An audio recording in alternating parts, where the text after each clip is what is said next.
We have in the studio here in Los Angeles, California, Mick Foley. Welcome to the show, sir. Hi. All right. I like that round of applause. How you guys doing? Thanks for having me on the air. We brought in a gang of people just to clap for you. That's how excited we are to have I you. usually bring my own gang of people just to clap for me. Yeah, you need 'em. I usually just go with the time-honored Damn, that's hand a lot. breathing session. All right, so cats that don't know you don't know you by Mick Foley, they might know you as Cactus Jack. They might know you as Mankind. They might know you as what is it, Dude Love? We don't talk too much about the dude. Why Yeah, not? Was that a tough that's one right. for you? It'd be kind of tough to get out of town with this audience. Yeah. I didn't like the dude, and I'm a pretty easygoing guy, and I was him. Right. No, he was good. He was fun, man. He was a fun thing. It was nice when Mr. McMahon decided to let me live out that dream of being the guy that I kind of invented for myself when I was 17 years old, and it was fun. Its time came and went. Was it weird going back? All right, so you were like Dude Love. This is something you came up as a 17-year-old, Right? And then you've grown. Yeah. And then you're like, oh, let me go back to this. Well, I didn't say that. It was when I joined WWE, I'd been actually wrestling 11 and a half years, and I'd done pretty well. Yeah. Or in WCW, Ted Turner's organization, and around the world as Cactus Jack. Like it didn't appear to be a character that needed tweaking. Right. You know? So that wasn't your idea to come back with No. that? When I got the call from WWE and I went in, I remember seeing this drawing of a guy. It looked more like Leonardo DiCaprio in Man in the Iron Mask than Right. it did the Mankind mask, and they found out a metal mask wasn't practical. And so it turned out he gave me all these reasons why this was a great character for me, and I didn't find out until years later, like after I had retired, that the mask, there was no deep, hidden psychological meaning behind the mask. It was just that Mr. McMahon thought I looked seedy, and I just found it out a couple of weeks ago from Bruce Pritchard, his right-hand man, and he slammed his fist down on a table after Jim Ross, known as JR to the wrestling audience. He's like, he really waged a campaign on my behalf for years to bring me in. He's a good hand. They knew that I didn't look like the typical, WWE superstar. Mr. McMahon thought I looked seedy, and so finally he slammed his hand down on the table and said, "All right, damn it, I'll bring him in, but I'm covering up his face." And that's why you had to wear the mask? If I had known that at the time, it might have stung a little bit. But, that was the secret behind the mask. And then, I kind of took that one thing, the mask, and kind of ran with it and invented the character of Mankind. And it was kind of dark and eerie. And when I go and I do my live shows, I'll just look out of the audience and I'll say there's a good percentage, probably a probability that at a certain point during your lives that I scared the crap out of you. And you'll see everybody nod, because the audiences, they were in their teens watching, and here comes this guy that was completely different than they'd ever seen. And, I was willing to go to those dark places and get in the zone in order to, to kind of create a lasting image. How much was that? How much of those dark places were coming from your own psyche? Well, you kind of dig into something that's real, and then you amplify it. I think that's when characters really started working. WWE had a lot of one-dimensional large-in-life superhero type characters that work well during the 80s, but in the mid-90s when there was a lot more competition on television, including direct competition from Ted Turner's organization, you really needed characters who were going to connect with audiences, and the way to connect is to take something real and amplify it. So if I had a little darkness in my soul, I was able to tap into it and create a memorable character out of it. All right, you're not built. You're a big motherfucker. You're a big dude, but you're not like built like. Yeah. You don't look roided out or anything. No, that. definitely not. Did you stay away from steroids the whole time? Yeah. I mean, I realized as a huge wrestling fan, I would watch up to 12 hours a day. This is back when people would trade tapes, and they get tapes from all over the world, and largely the Japanese wrestling, which I loved. And I noted that no one in Japan or in the U.S. looked even remotely like I did. And I was always really captivated by trying to figure out how moves were done, and I would pat myself on the back when I could figure out, okay, I can understand how a DDT works, how you can create the illusion of injury without actually creating it. The injury itself, but I was more enamored with the moves I couldn't figure out. The like ones. What? What would be some of those moves? It would be something as simple all right, a suplex on the concrete. Okay, Yeah, how do you not fucking hurt yourself? Where's the loophole? You're like, there is none. There's none. Like, that's the thing that would make me turn to my friends and go, oh, that had to hurt. So when I was like 18 and thinking about embarking on this trail, I was like, I'm going to come up with a series, like a style comprised solely of moves that make people turn to their friends and go, that had to hurt.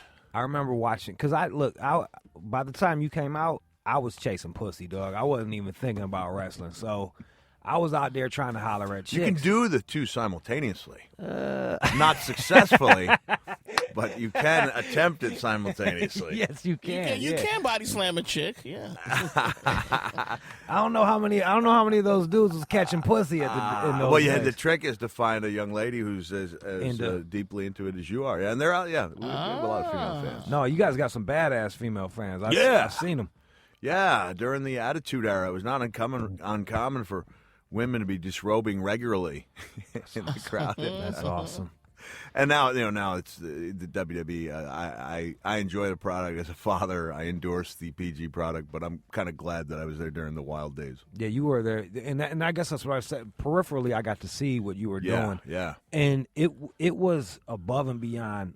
It looked so much wilder than the shit I grew up on. I grew up on Coco Beware and Junkyard Dog and fucking Hulk Hogan and Andre the Giant. Yeah. And then I'm watching just you bloody the fuck up, and I'm like, dog, like this. What is your pain threshold? Like, what would you say? We're talking past tense. Past tense. It was.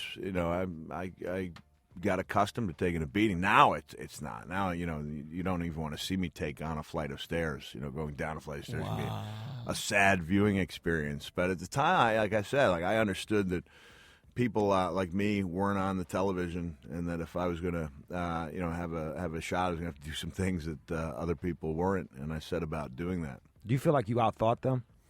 Outthought them? Let me see. I did a lot of physical stuff, but I never felt like it was reckless. There was always a purpose behind it, always looking for the opportune time. Like, when I'm on the stage, I'll tell people, I just dropped one F-bomb a show. And you get it to I say, don't worry, we're going to get there. But I'm not going to pile drive someone on the concrete in the first minute of the match. Right. Someone will be busted open by the end of this show, but I'm going to make you wait for it. And if I do my job correctly, I drop that one F-bomb and I get a standing ovation for it. So it's all about taking, if it's words and putting them in the right order. When it was wrestling, it's taking the limited number of moves that I was capable of doing. Because I didn't do anything that required me pressing someone over my. I just physically couldn't do a lot of the stuff that is the staple of most wrestling diets. I didn't go there, so I had to find creative ways to create that mayhem. When you were doing it, I get the only way I can even compare it, which isn't comparable, is I'll be going really hard on drugs, and I'll be like, this is gonna fuck me. Like in 15 or 20 years, this is gonna take a giant toll on me. Did you feel the same way when you were in there doing this shit? Were you cognizant of the fact this shit this is gonna fucking do a number on me in 15 years? Yeah, I was aware of that. Not aware of the extent. There are certain mornings, when I wake up and it's like, oh, if I'd known it would hurt this much, I may not have done that. But I also realized, my daughter asked me, Dad, how did you possibly avoid the painkiller trap so many guys have gotten into? And I was like, honey, I understood I was going to be in a lot of pain, so I just made a pact that I would not take anything unless I absolutely positively needed to, and I just kept pushing the definition further away. But I will say, when I've had really bad back issues the last few years, and in 2007, I went in the prone position, and my wife had to dump me in the back of our SUV and almost cart me in, and I could tell what the guy was getting at. He was questioning how much pain I was really in, right? Because he thought I was looking for pills, and he goes, "Well, what is this on a scale of 1 to 10?" I said, "It's a 10." He goes, "No, really, what is it?" I said, "It's a 10." He goes, "What is it?" I said, "I'm telling you, on a scale of 1 to 10. It's 10 as in it's the worst pain I've ever felt in my life. Let me put it this way. When I asked the same question in Munich, Germany, after I lost my ear, I told the guy it was a 4. This is a 10. And so I do have I do feel the pain. Right. And, and it catches up with you, that lower back. But, back in the day, 1994, losing an ear was a 4. I forgot you lost your ear. I forgot you lost your ear. That was, and I was telling you off the air. I became a fan of you from the documentary that they play on Netflix. And I was like, this is one of the realest motherfuckers I've ever seen. Like, more heart than anybody I've seen. And I forgot that you lost a fucking ear. You got caught in caught in the ropes, against a Vader that I couldn't get out. And when I go around doing my shows, like people say, like, "Well, what's funny about that?" And you're like, "What you do is you take serious subjects, and you find the humor in them. Like, it doesn't seem to be funny, but what was humorous looking back is that for the only time that I can remember, both English-speaking referees have been sent home on an overseas trip. One due to a knee injury, one due to the death in the family." And so for the only time in my career, I have a referee who doesn't speak any English. Even the referees in Japan spoke some English. Yeah. And so therefore, it's the only situation, the only night of my life where I have somebody who's unable to tell me that he has my ear in his hand. Oh. And so we do, Vader and I'm aware that I'm bleeding badly. I'm aware that I'm hurt, but I didn't put it together, until the end of the match that the ear was gone. So let me jump in. Your ear was ripped off when you finished the match. We kept wrestling because that's what fake wrestlers do. Like you have if there's a desired conclusion, you keep going until you reach that conclusion. In this day and age, correctly, WWE is really looking out for the well-being of their guys. That match would probably be stopped if a guy lost his ear. Just like the infamous Cell match would probably have been stopped in 1998 when I was no longer conscious. Like, that's when you blow the whistle.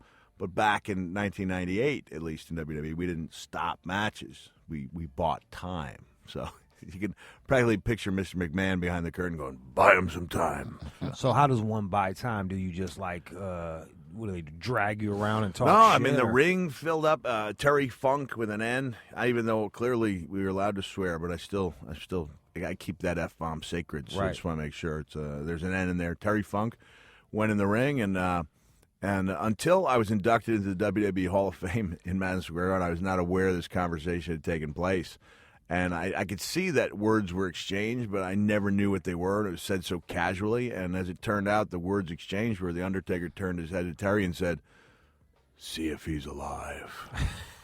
It's like pro wrestling. And we're wondering if one of the opponents is alive. And then once Terry verified that I was still breathing, he had to figure out how to buy time until I could possibly come back and continue a fake wrestling match. So you mentioned that you have a wife.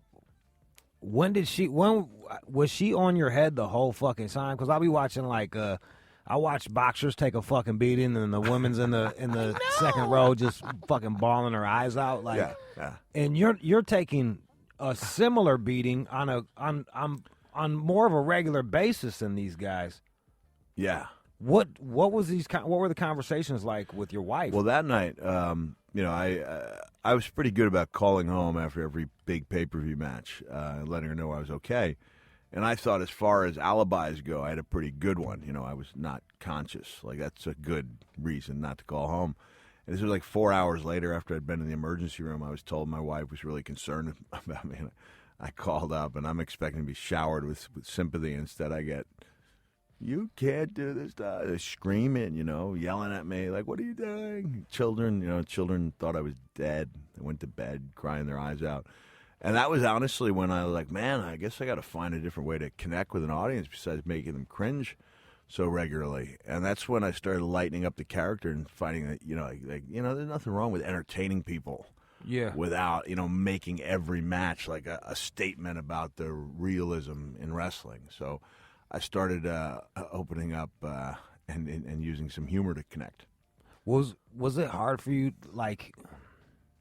you're like, this is fucking killing my wife over here, but this is also paying our bills? Yeah, exactly. Man. It was, and about that time, WWE took off, and I looked around, and that was the Attitude Era, and Stone Cold Steve Austin was a phenomenon. And a lot of guys were like, wait, okay, that's working for him. Let me see if that works for me. Talking about, the language and the coarser character. There's only one Stone Cold Steve Austin. There's no sense being like the third or fourth best Stone Cold Steve Austin. And so I just took another route. I was like, not everybody's as cool in our audience as we're making them out to be. There's a high nerd percentage. A lot of guys in the basement of their parents' house. And so I decided to become like their king, and I lightened up the tone considerably, and went after that audience, and then things really took off for me. Now, was this about the time that you busted out Socko? Or yeah. As a matter of fact, it's kind of cool because your sock puppet. I'm going to do a Stone Cold's podcast a little later tonight. And he was actually in the room when we busted out Mr. Socko, and you got to remember at that time, I think we were doing 4 hours of TV a week, 2 hours live, 2 hours live to tape. Now they do more. It's 3 hours live, 2 hours live to tape. They have a network to fill. But, the point is you're constantly looking for content, and most of the time it's just a matter of, just throwing stuff at the wall and seeing what sticks. And in no way did I think this sock puppet was going to stick. I didn't even, I didn't even plan on using it. I just had a assortment of bad gifts to give Mr. McMahon, who was in the hospital, hooked up to a heart monitor and a respirator for a bruised ankle bone. That's the way things go in wrestling. And Steve and I remember, we had to bite our tongue. The fingers stopped from laughing because Vince was so funny as the world's crankiest hospital patient. I wanted apple juice, Right. And so I went in and I did my thing. I had a birthday party clown from Lansing, Michigan, Yerpel, and she more or less started stealing the scene from me. Wait a second. She's using her 15 years of birthday party clown experience, to trump me. It's my show. Right. And had she not been doing that, I don't think I would have gone to the sock. And instead, I hit that deck and crawled underneath that hospital bed like John Wayne in the Sands of Iwo Jima, came up on the other side with the worst ventriloquist act of all time, which made it the best. Yeah. And it just kind of hit pay dirt. Mr. McMahon threw us out of the office, and then the camera zoomed back to him, and he said the magic words unscripted. He just said, "Mr. Socko." And the next day, Steve told me, his kid, God damn, that's some of the funniest stuff I've ever seen in my life. And I didn't want to respond to it because I thought he was going to then counter with, "God, that was awful. You and a sock puppet." And I was like, "Really?" And he was like, "No, kid, I'm not kidding you. This is the best stuff I've ever seen." I had no idea that it would resonate with people. I went out the next night and I'm not just saying this because it's Eminem's station. We were in Detroit that next day. We're at the Joe Louis Arena. And one of the writers comes back, bro, you got the sock? I don't know. Why? He says, people are chanting his name. They got signs. How does this work? I'm the guy that, made my name, being knocked off ring aprons and laying on concrete. And here I am with a ventriloquist act, and people went nuts over it. And it's kind of crazy when that shit happens like that, huh? Like you're getting your head split open and they're cheering for a fucking sock. You don't know why. Yeah, you don't know what they're going to buy or why. But like I said, you throw enough stuff, you accept that some of it's going to fall flat. Most of it's going to be somewhere in the middle. It works to some extent, but it's not memorable. And then every once in a while, man, you just connect with something out of the blue, and it has legs, in this case, for 15 years. We got Mick Foley out here in Los Angeles, California, and you're actually out here because you're doing a bunch of one-man shows. That's right. Let me see. You're going to be performing at the Ice House in Pasadena, California on August 12th. On August 13th, you're going to be in Ontario, California at the Improv. You're going to be in Brea. What does it say? On August 14th. Man, you're fucking busy, dude. Yeah.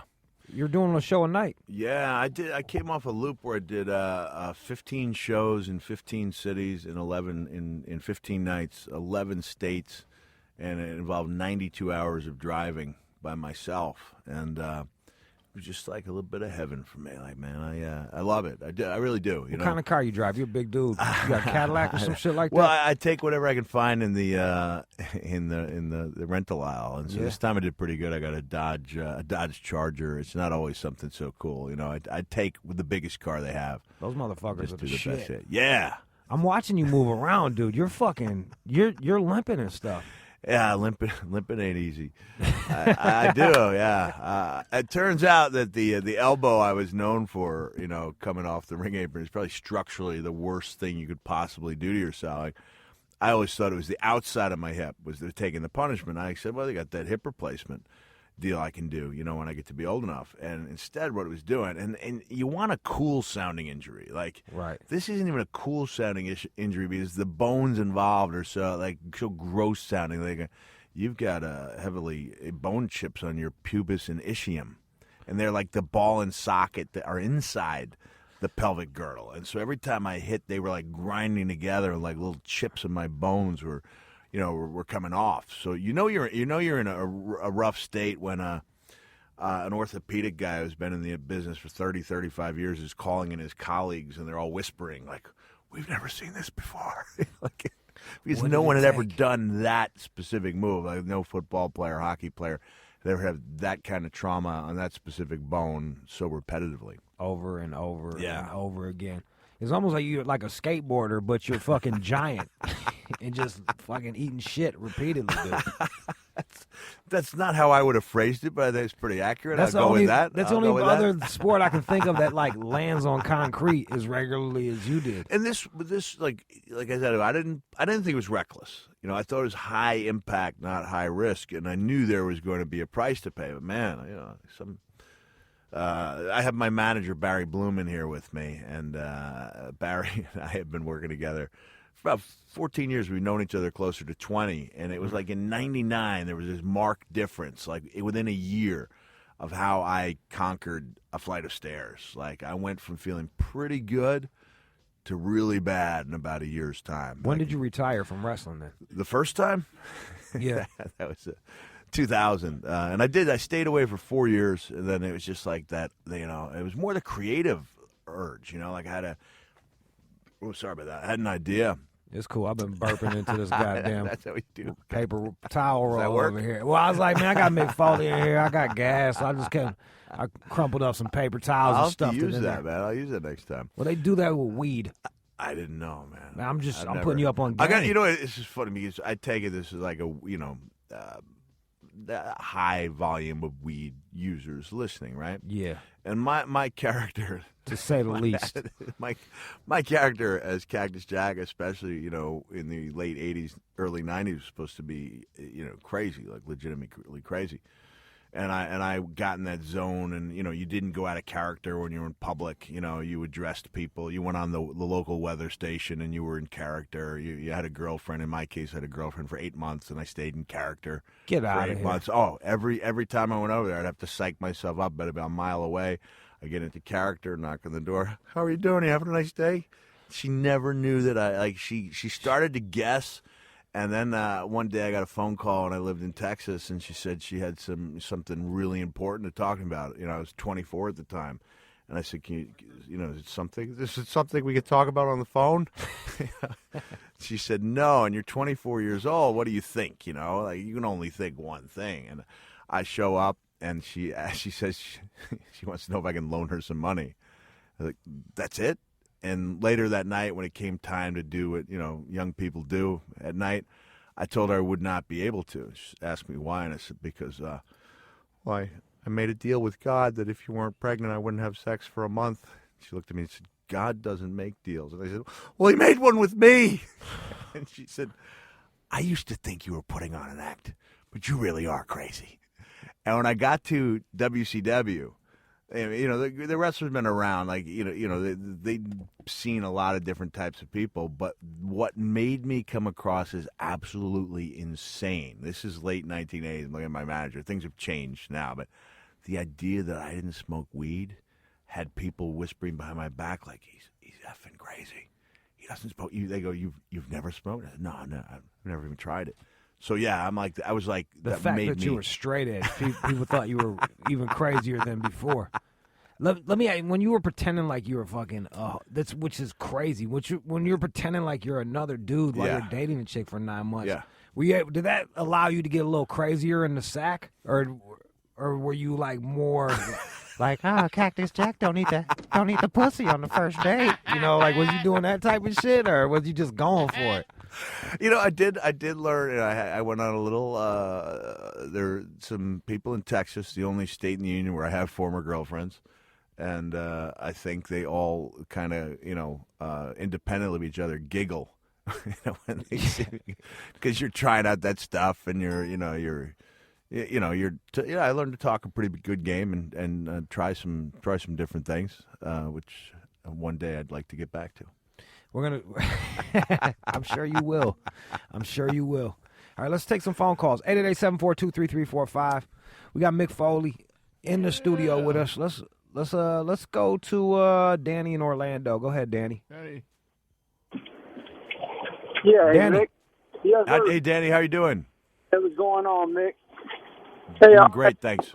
all right. So, my question was this: was there ever a time where you had to actually, have a match with someone where you didn't actually like them? You know what I mean, or had an actual personal issue with them, but you still had to face them, in the match and be professional? Yeah, sure, man. Yeah. And what ends up happening is the exact opposite of what you'd think. It ends up being tentative and boring because our business is about, trust and respect. And so the wildest matches I had didn't necessarily have to be against people I was friends with. It had to be people I could trust and respect. And then you just do the time-honored thing of apologizing to each other before the match. Right. For the things you were going to do in the sake of trying to create, good TV or just entertainment at an untelevised event. But yeah, there were a lot of people over the years that I didn't necessarily like, but who I enjoyed performing with. Yeah, it seems like you seem like a pretty straight edge kind of dude, and it's almost the opposite of everything I hear about wrestling out on the road. I always hear about like a lot of drugs and chicks and coke and Well, that was the weed. old days. That's the old, that was the old days. So by the time you got there, that was all gone? Yeah, man. By the time I got there, by the time I got into wrestling, I mean, cocaine was big in the southern areas, like in the first couple territories I was in. But Turner's organization was doing some testing, and when I got to WCW, they were really stringent. I mean, that was kind of to see guys in lab coats walking around, taking the urine tests, a surprise. They were really stringent about it. So that eliminated a lot in a hurry. And, and I'm a guy, honestly, I'd rather be in a room or an arena full of high people than drunk people, I wouldn't have to worry about leaving a Yankee game in the seventh inning. The only downside I see is that guys, like snack food and laugh at things that aren't necessarily funny. Word. But you don't get the threats, and you don't have people. People aren't as rowdy. Yeah, people aren't as rowdy. Yeah. So though I've never tried it, I've seen the effects of both alcohol and marijuana. I got to say, I would rather deal with the with the high guys. Is there anybody who didn't you like? That was my problem. I liked everybody. I was on a show called Heat Seekers on WWE Roundtable, and rest his soul now, he's gone because the Ultimate Warrior passed away a few months ago. But a lot of people had issues with him when he was alive, and I couldn't find anything bad to say about the Warrior, Paul Heyman, or Buff Bagwell. And shit. I started getting heat on the Heat Seekers panel for not talking shit on man. them. I like people. I'm a glass half full guy. Let's go to Hansy in Toronto. Go ahead, Hansy. Yo, what's going on, Mick? How you doing, man? Yo, Mick knows me very well. Yo, is it true that in like the 90s in WWE that like Vince McMahon joined the Illuminati and that's why wrestling was so big in the 90s? And I have no idea. This is the what we first get. time hearing of it. This is what we get to deal with every fucking time he calls Mick Foley. I wasn't aware we were good friends either. I feel like Stallone and Rocky too. My good friend who I never met. No, but Foley's one of these guys that trolls people on Twitter under fake accounts, and then when he gets called Vince? out on it, he blocks people like a pussy, and he did it to me. So that's why I wanted to give him a shout out for that. Oh, Illuminati did or Vince McMahon? No, Illuminati. I can't see Mr. McMahon trolling anyone late at night. That. No, I'm saying you. I'm saying you troll people. I say you troll people late at I'm gonna go night. ahead and hang up on you. I do. I'm gonna go ahead and hang up on him real quick. Okay, yeah. I Sorry don't about think that. I don't think I troll people. Let me just apologize for Hansy. I'm sure Mick Foley hits you up all the time, Hansy. Jesus fucking Christ. Under assumed names, though. Curtis in Oklahoma City. Go ahead, Curtis. You got Mick Foley here. Hey, what's up, man? In that movie, Beyond the Mat, Yes. there's a wrestler named New Jack that used to jump off of like 30-foot scaffolding. Do you ever Yeah. talk to him anymore? I saw New Jack. I saw him at a convention 6 months ago. You know, and I get along fine with him. He's not somebody I keep in touch with regularly, and he appears to be feeling the effects too. I mean, he was definitely a high risk dude. How come y'all don't have a union? I feel like there should be like a wrestler union.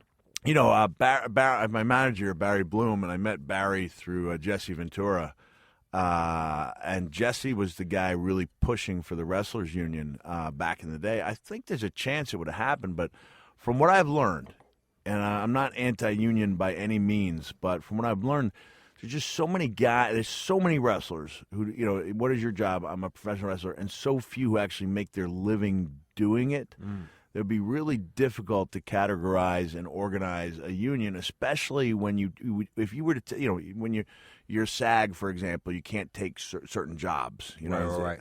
It's almost impossible to tell a wrestler who's just been released from WWE that he can't work for an independent promoter. You know, you can't take that. You can't take less than that. So what I was told by people who do know about unions is that if they accomplished all the goals they wanted to, that they would do it at the detriment of the business, because there would be no wrestling business if it were. That's what I was told, and I accept that as a fact. I think by all means we should be included in SAG-AFTRA. Yeah, you guys I are don't fucking see how actors, we're dude. not part of American Federation of Radio and Television Actors when we're on television every day. And from what I've been told, there's just not enough of us to make it worth AFTRA's. Right? Is that pretty right? And Barry's nodding his head. He knows about this.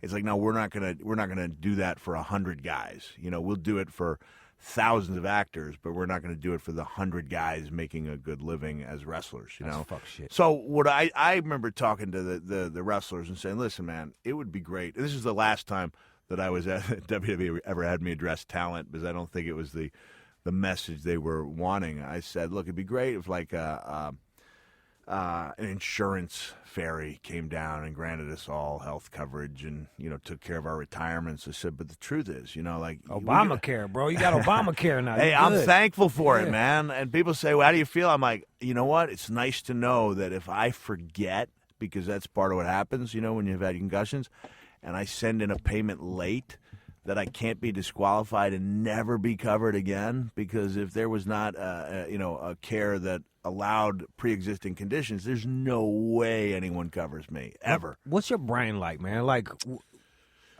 were talking off the air about I know for myself, I'm missing like 10 IQ points after just abusing my brain. Like, Right. Where are you at? Like from 19 or 20 to now? Man, I was really fortunate that I got my impact test that WWE has revealed that I was having some issues. And so I was immediately taken out of an environment where I would ever get concussions again. Like I was told, face to face by two top neurologists, you're done. And I mean, that's a blow at first, and then you start thinking, all right, what else can I do? And so for me, I'd already been kind of dabbling and doing these shows, but I hadn't really committed to it. And, by really working on my game and going out and really putting in the time and trying things out, I've found that I not only get the same feeling by addressing crowds and doing these one-man shows, but that it's like probably the best exercise for my brain, every night you're sharpening it, you're wondering how to make things better, using your memory. And so it's been a real benefit. But, definitely there were some consequences to not only the shots to the head, but the real severe body blows. I mean, who would have thought, back in the day that a body blow could result in a head injury? And cumulatively, we're finding out through the Boston Center for Traumatic Encephalopathy. And that's the key. If I can continue to be able to say that name correctly, Boston Center for Traumatic Encephalopathy. I almost messed it up. Fuck. Then I'm going to be good, man. Kind of heavy subject to be talking about, because my show is fairly lighthearted, but that's it's serious. But when I get out there, the idea of entertaining people is a serious responsibility. Well, realmickfoley.com.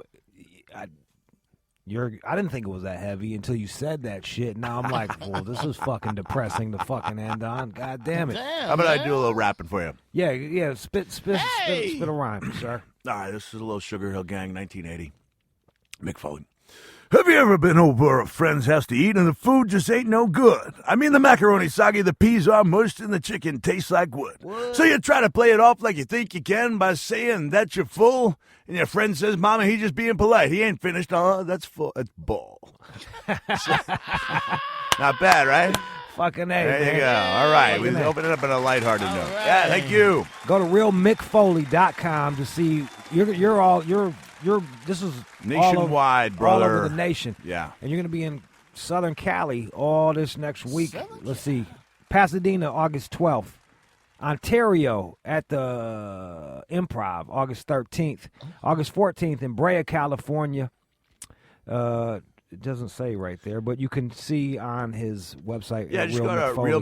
realmickfoley.com. I keep it real. And we're in Denver, August 31st. I'm taking a little break there to go to professional Santa Claus school in between.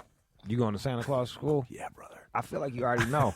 I feel like it's in your bones. You rocking a Santa shirt right now. I am rocking a Santa shirt. Yeah, it's like my 234th consecutive day of wearing Santa wear. Who came by and said I liked the way you dressed? Was that you? No, that was Dingo. Yeah, because Dingo. I'd have been lying. Mick Foley looks like a Vietnam vet. Like, Fucking serious? it's a thin line between. He's got the not give a fuck look of, and you know what? I relate to this because I wear that shit too sometimes. A fucking Bermuda shirt with some sweatpants. Sweatpants, a fanny pack, and a pair of Skechers slippers. And I believe that's an ICP shirt you're wearing. Is that? It is. Yeah. Kevin Gill gave it to me yesterday, man. And there it is. Hey. Mick Foley, thank you so much. It was a pleasure chopping All up right. with you, Hey, man. thanks, guys. I really appreciate it. Let's go. All right.